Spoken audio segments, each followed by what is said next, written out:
USA and Iran. Alam niyo ba na ang USA at Iran ay strong allies before LG? Someday I know that life will get better. So just keep on going.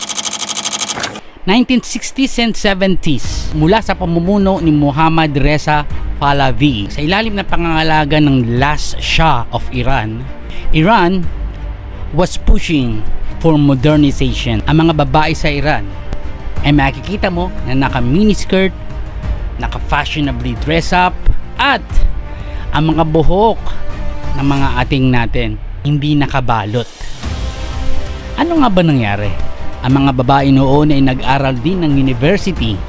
Pinayagan din sila bumoto, magkaroon ng karapatan bilang isang mamamayan. Ang iba pa nga ay naging politiko at member ng parliament. Kung titingnan mo sila, kung titingnan mo ang Tehran, Iran noon, maihahambing mo siya sa Europe. Ang mga babae noon ay may tsansa na pumili para sa kanila. Magkaroon ng sariling isip, piliin kung ano ang para sa kanila. Magkaroon ng karir, magkaroon ng buhay, mamuhay ng tama.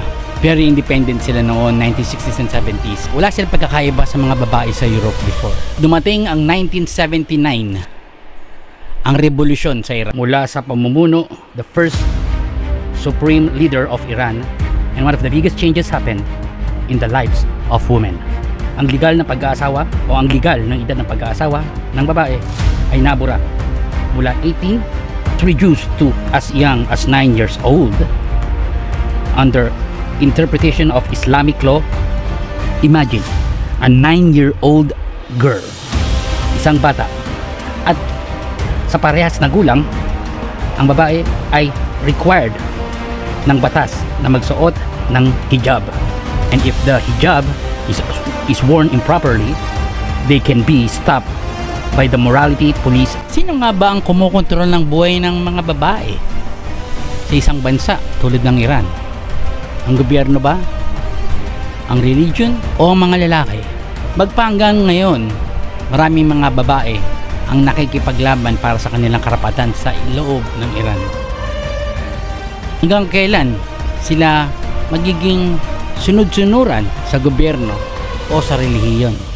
Ako po si Wild, nakikiusap at lumalapit sa inyo na paki-hit yung bell button. Please like, share, comment, and subscribe. Peace and love.